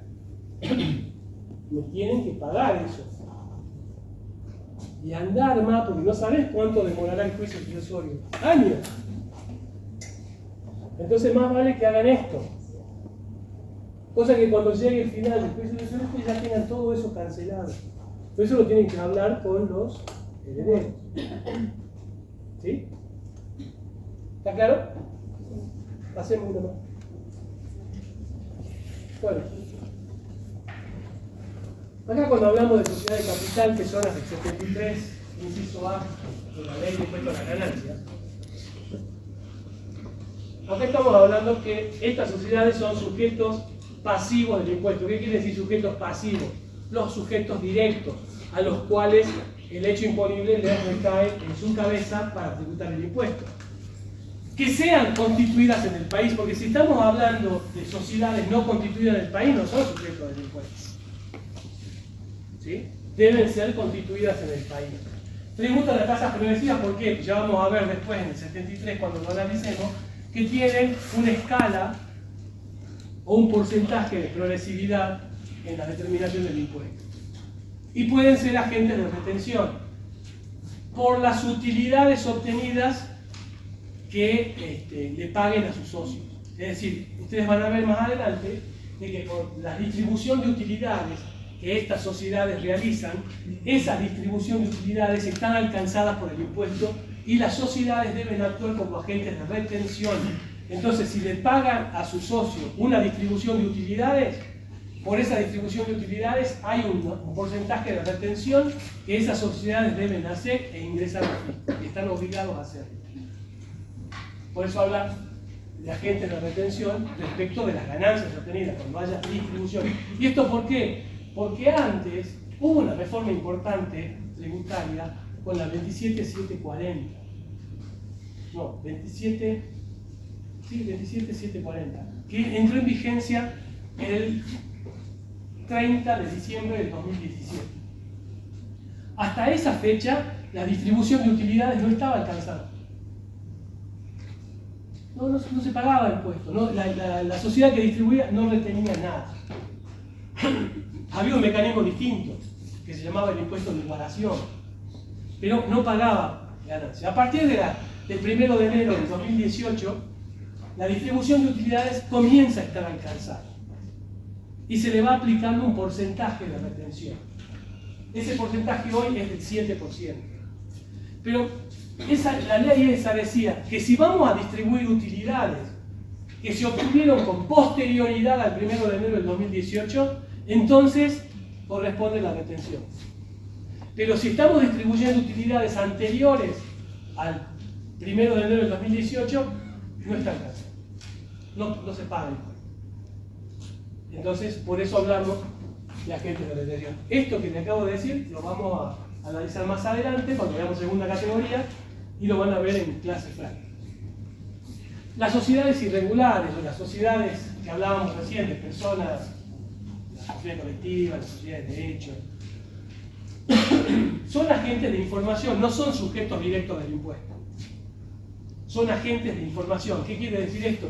Que van a informar al fisco las ganancias obtenidas y quiénes son sus socios, para que los socios individualmente tributen el impuesto en sus declaraciones juradas. Pero estas sociedades no son sujetos del impuesto, no tienen que hacer declaraciones juradas determinativas, sino lo que tienen que hacer es informar al fisco las ganancias obtenidas y quiénes son los sujetos que las van o los subbeneficiarios. Esto ya lo habíamos hablado, los establecimientos permanentes, que eran lugares físicos de sujetos del exterior que obtenían ganancias en el país, la sociedad conyugal, la sociedad entre cónyuges, los menores de edad, que tampoco lo habíamos analizado. Hacemos una más. No tengo idea de la hora que es. Nos falta media horita. A ver si terminamos. Vamos al aspecto espacial. Bueno, lo que hablábamos al inicio de la clase. Tiene que haber un vínculo entre el objeto determinado por la ley y el sujeto que realiza ese hecho para que esté alcanzado. Y a eso le llamamos un vínculo jurisdiccional, que es el lugar en donde se configura el hecho imponible. Dijimos de que para que una ganancia esté grabada, obtenida por un residente del país, la ganancia puede ser de fuente argentina o extranjera. Por lo tanto, es importante definir de qué fuente es la ganancia, si es argentina o extranjera. Porque si estamos hablando de un sujeto no residente, la ganancia de fuente extranjera no estaría alcanzada. ¿Sí? Y los criterios precisamente para determinar eso es básicamente criterio de la residencia o de la nacionalidad. ¿Por qué? Porque digo, si es residente argentino, no me importa dónde esté la ganancia obtenida. Puede estar en el país o en el exterior. Entonces estamos hablando de un concepto de residencia. Ya vamos a ver qué entiende la ley por residencia. Por ahora quédense con esto. Y el tema de el criterio de ubicación geográfica, si también lo utiliza, pero no es excluyente. ¿Por qué? Porque le da importancia a la residencia. La ley del impuesto en el artículo 1 decía: las ganancias obtenidas por residentes están grabadas, ya sean las obtenidas en el país o fuera de él. Y los no residentes por las ganancias que obtengan en el país. O sea, la situación es esta: la residencia o nacionalidad. Ese es el criterio que utiliza nuestra ley del impuesto a las ganancias. Y existen otros criterios. Y la ubicación geográfica también la utiliza, pero le da preeminencia a la residencia. ¿Por qué? Porque me dice, ¿cuándo una ganancia de fuente argentina? Aquella ganancia obtenida por bienes situados, colocados o utilizados económicamente en el país. ¿Sí? También utiliza el criterio de la ubicación geográfica.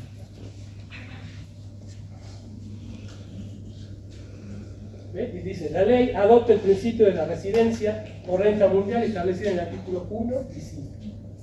Entonces, esto es importante. Renta mundial tiene que ver con la residencia del sujeto que obtiene la ganancia.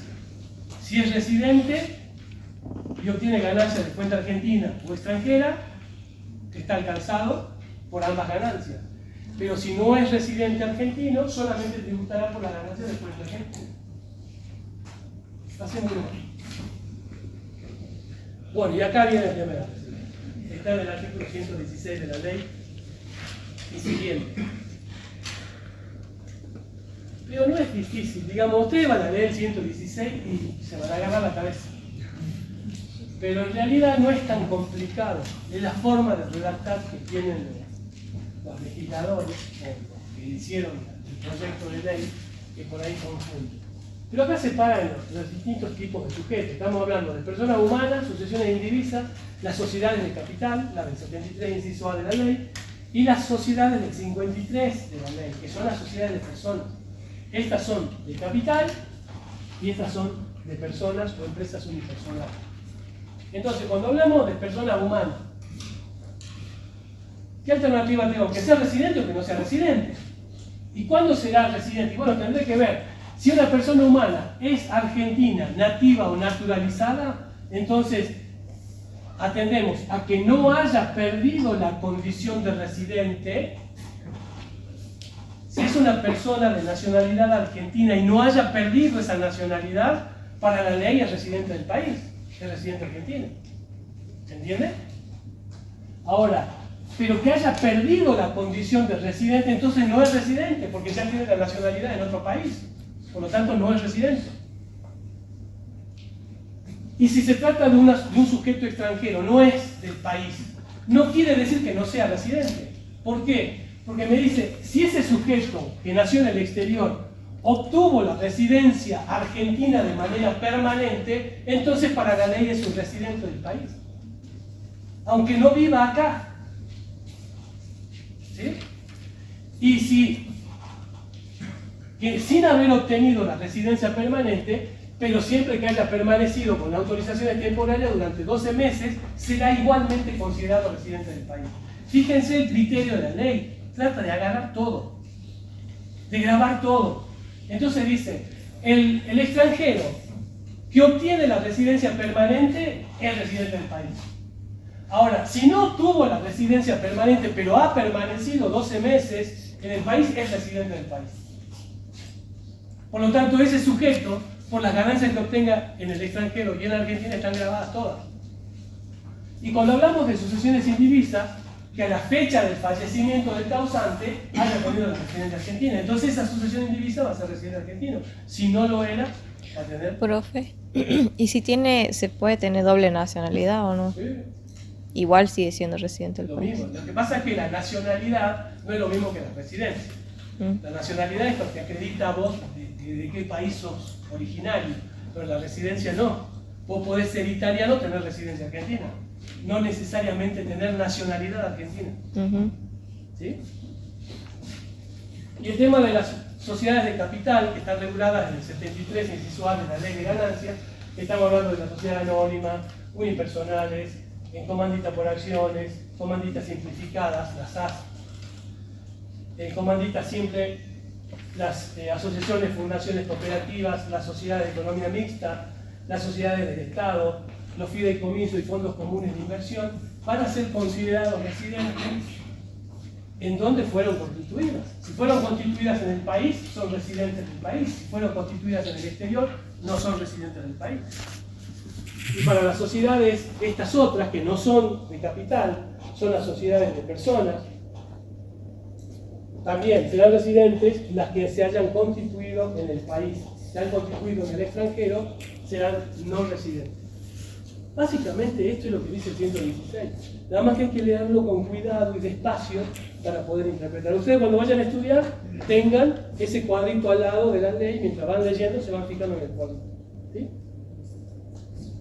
Bueno, esto es la diferencia entre lo que es la ganancia de fuente argentina y extranjera, que es lo que veníamos hablando. ¿Cuándo una ganancia va a ser considerada de fuente argentina? Cuando las ganancias sean obtenidas por bienes situados, colocados o utilizados económicamente en Argentina. Porque si han sido situados, ubicados o colocados económicamente en el exterior, van a ser de fuente extranjera. Pero no solamente los bienes, decíamos, sino también cualquier acto o actividad susceptible de producir beneficio y cualquier hecho ocurrido, en el ejemplo del coreano y del japonés que firmaban un negocio en las Filipinas. ¿Sí? Cualquier acto o actividad susceptible de producir beneficios o cualquier hecho, si es realizado en la Argentina, es de fuente argentina. Si es realizado en el exterior, es de fuente extranjera. Pero eso no tiene nada que ver con la residencia del sujeto. Esto es la fuente. ¿Sí? Hacemos una más.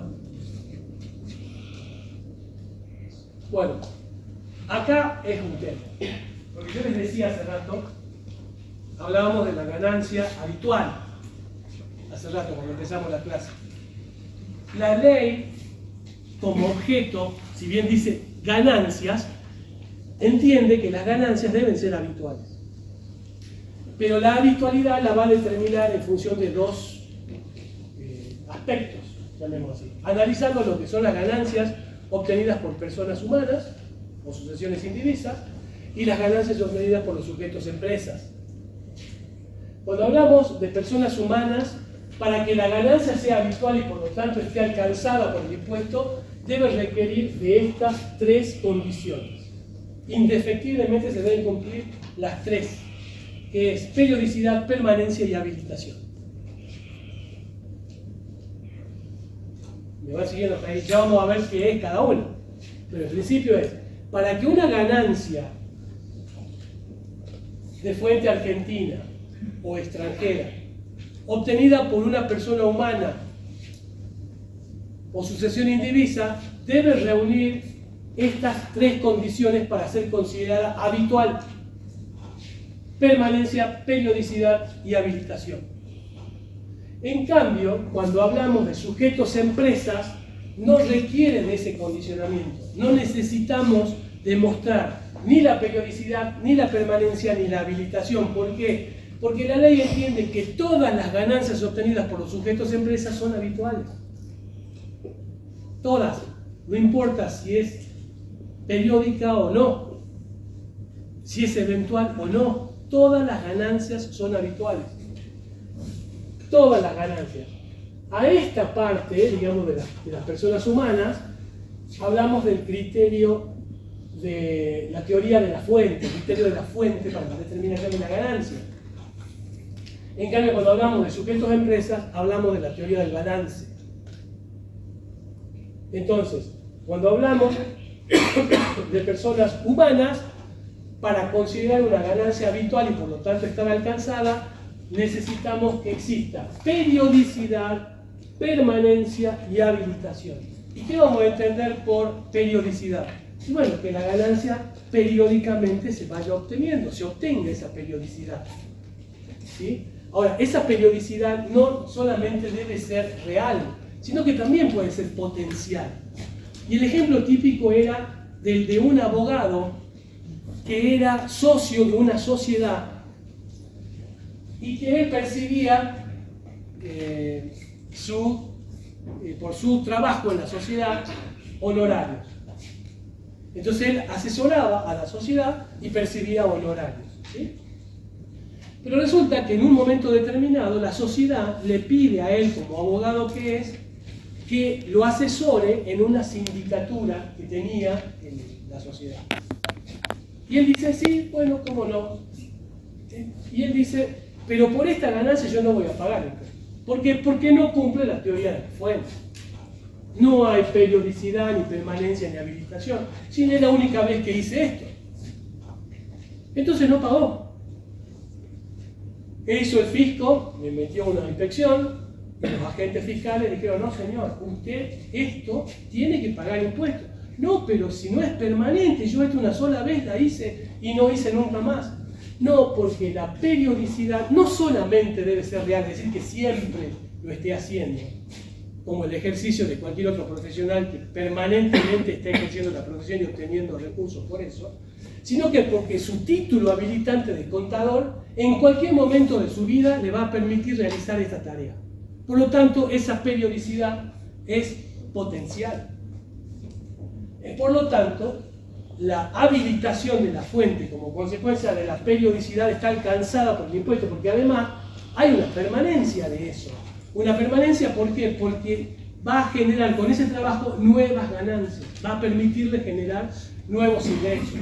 Y la habilitación, precisamente, un contador para poder ejercer su profesión tiene que estar habilitado por su consejo. Un negocio que abra tendrá que estar habilitado por alguien para poder ejercer la profesión o la actividad comercial, lo que fuera. Hay una habilitación de por medio. Entonces este sujeto, este abogado, tuvo que pagar el impuesto correspondiente por no haber declarado una ganancia, porque él decía que no era habitual, no era periódico. No. La ley habla de que la periodicidad no solamente es real, sino también es potencial. Hay casos que están en el aula virtual, el caso de Rafael Grave, de Forense Arturo, de López Claudio. ¿Lo conocen a López Claudio? ¿El Claudio López? ¿No? Los que son futbolistas capaz que sí, el Piojo López. ¿No lo ubican? Jugaba en la selección argentina. En la época de Batistuta. Este Claudio López, Piojo López, lo que sucedió fue de que él jugaba aquí en Argentina, no sé si jugaba en Racing. ¿Sí, no? En Racing jugaba. Lo venden a un equipo de Europa, equipo de muchos. Y había un convenio, una cláusula con él que decía de que él iba a cobrar una prima por esa venta. Esto era al margen de lo que estaba pactado cobrar por su trabajo de futbolista en el exterior. ¿Sí? Entonces resulta que él es argentino, de nacionalidad argentina. Está trabajando en el exterior. Pero él sigue siendo residente porque nunca dejó de ser residente del país. Por más que esté viviendo en Italia, él nunca perdió la residencia. Por lo tanto, la ganancia que obtiene en el exterior está grabada como futbolista, por lo que percibe. Pero esta prima en particular la cobró por única vez que era en el momento en que se hizo el pase. Cobró mucha plata. Y él dijo, yo por esto no voy a pagar porque es la única vez, lo mismo. Periodicidad. No, dijo la ley. Se fue a juicio, por eso acá hay un fallo del Tribunal Fiscal de la Nación sobre este tema. Entonces el Tribunal Fiscal dijo, no, pero usted puede cobrar una sola vez, pero eso que cobró es como consecuencia de lo que usted hace, que es futbolista. Si usted no fuera futbolista, esto no lo cobra, pero como es futbolista, lo cobró. Por lo tanto, hay una potencialidad en la ganancia habitual que usted realiza. Y por lo tanto, tiene que pagar el impuesto correspondiente. Y ahí, marcha preso el Piojo López tuvo que pagar impuesto a la ganancia por esa prima que le había pagado aquel club del exterior y tuvo que pagar. Esta de Negri, que esto ya es un fallo de Corte Suprema de Justicia de la Nación, Bioquímico Ramos, Jaime, Paracha, Jorge, son jurisprudencia que está en el aula virtual que recomiendo que la lean para terminar de entender lo que es la teoría de la fuente. Entonces, para resumir esto, para poder determinar que una ganancia esté grabada en el impuesto a las ganancias, cuando hablamos de una persona humana, necesitamos que se cumpla la teoría de las fuentes. Esa ganancia tiene que haber una periodicidad, permanencia y habilitación de la fuente generadora para que esté alcanzada por el impuesto. Si no cumple alguna de estas tres, no podemos hablar de ganancia grabada. En cambio, cuando hablamos de sujetos de empresa, esto no sirve. Esto no es aplicable. Porque ahí hablamos de la teoría del balance. Porque todas las ganancias que obtenga un sujeto de empresa se entiende que son habituales. todos los ingresos son susceptibles de obtener una ganancia. Y hay una excepción acá, en el caso de...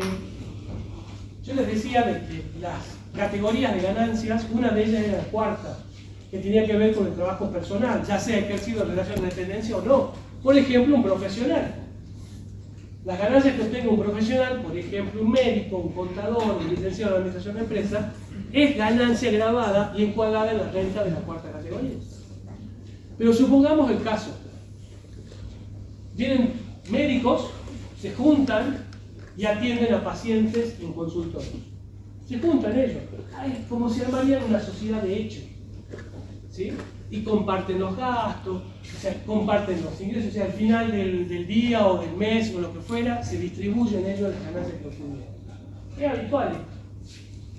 Mientras eso suceda, mientras eso esté así, para que esa ganancia que obtienen estos médicos que están trabajando de esa manera esté grabada, necesitamos que se dé la teoría de la fuente: periodicidad, permanencia y habilitación. Pero en un momento determinado estos médicos dicen, ¿sabes qué? Nos estamos quedando cortos con esto, ¿por qué no ponemos internación? O sea, además del consultorio médico, las consultas que hacemos, hagamos internación. Bien, hacemos internación. ¿Y qué vamos a hacer? Bueno, bien, esta parte va a ser para consultorio y esta parte internamos pacientes.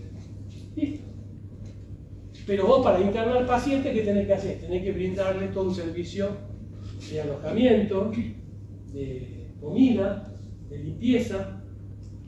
Y esto se categoriza como una actividad comercial. El hecho de que vos tengas que brindarle eso a un paciente. ¿Por qué? Porque lo estás internando. Hay alojamiento, hay comidas, etc. Entonces, ¿qué es lo que pasa? Cuando eso se llama un complemento comercial, de una actividad comercial a algo que no era sujeto de empresa, es decir, era personas humanas que realizaban consultas, pero que lo estamos complementando con una actividad comercial. Ah, dice la ley, si lo vas a complementar con una actividad comercial, entonces ya no sos persona humana, ya no necesitas la teoría de la fuente. Ya te convertís en sujeto de empresa y por lo tanto no hace falta el requisito de la periodicidad, permanencia y habilitación. Por lo tanto, todas las ganancias que vos obtengas están grabadas. Esa es la excepción. Empresas de sujetos F y G del 82, F y G son los profesionales. Complementen con actividades comerciales, artículo 2 y 123 del decreto reglamentario, ya no se aplica el criterio de la fuente, porque complementan la actividad comercial. Se aplica teoría de balance. Mientras no complementen con una actividad comercial, se aplica la teoría de la fuente. Por eso dice que no complementen. ¿Eh? Hacemos una más. Temporal. No sé si vamos a terminar. Faltan 10. Bueno, esto ya lo expliqué en realidad. Son las personas humanas que determinan la base imponible y el impuesto. La imputación es el año calendario. Para las personas jurídicas, dependiendo si llevan registraciones contables o no, y cómo tenga el ejercicio económico, si coincide o no con el año calendario. Y estamos hablando de las personas que no contabilizan sus operaciones, que será equivalente al año fiscal, al año calendario, el periodo fiscal. Esto ya lo vimos. ¿Está claro, no es cierto? Bueno, estos son los criterios que hemos hablado, de lo devengado, de lo percibido. Acuérdense siempre, la primera categoría, devengado, segunda, percibido, tercera, devengado, cuarta, percibido. Pero la tercera además tiene el devengado exigible. Ustedes tienen acá algunos conceptos de cada uno de los criterios. Este es simplemente la lectura de este cuadro y nada más, no tiene mayores explicaciones. Ustedes ya saben lo que es el criterio de lo percibido y lo devengado. Solamente el devengado exigible es el nuevo criterio que aparece, que se aplica para ventas a plazos superiores a 10 meses y se mantengan por 5 periodos, esto no se lo dije. Solamente para venta de mercaderías se computa a partir de la entrega del bien o factura. Otros bienes, cuando la cuota será exigible en más de un periodo fiscal, ahí ya estamos hablando, si es un bien de uso, como te decía, ya no es por 10 meses, sino es porque supere el año. Y hablamos de la obra pública, que en general son empresas constructoras que realizan obra pública. En general son empresas constructoras que hacen caminos, carreteras, que hacen caminos, puentes, con plazos de ejecución superiores al periodo fiscal y que los pagos se realicen después de finalizada la obra en pago de más de 5 periodos. Son los únicos casos en que la ley permite que en lugar de que se impute por lo devengado, se impute por lo devengado pero exigible. ¿Sí? Sigamos una más. Bueno, acá están las el origen, los criterios de imputación de cada una de las categorías. ¿Qué más? Bueno, para poder obtener la ganancia de un sujeto, ya sea persona humana o sujeto empresa, necesitamos primero determinar la ganancia bruta. A esa ganancia bruta lo que tenemos que hacer es descontarle o restarle las deducciones que la ley admite. La primera categoría, las ganancias brutas de la primera categoría están indicadas en el artículo 44, la segunda en el 48, la tercera en el 53 y la cuarta en el 82. Esa la vamos a ir analizando. Pero cada una de esas van a tener deducciones que están encuadradas desde el artículo 83 al 92. Y así vamos a obtener una ganancia neta, sujeta al impuesto. No estamos determinando el impuesto todavía, estamos determinando la base imponible, que es la ganancia neta. Si pasamos una más, gracias por su atención. Bueno, hasta acá llegamos. El miércoles vamos a empezar con rentas de primera y segunda categoría. Y la renta de ganancia acá. ¿Entendieron algo? Sí, profe. ¿Sí?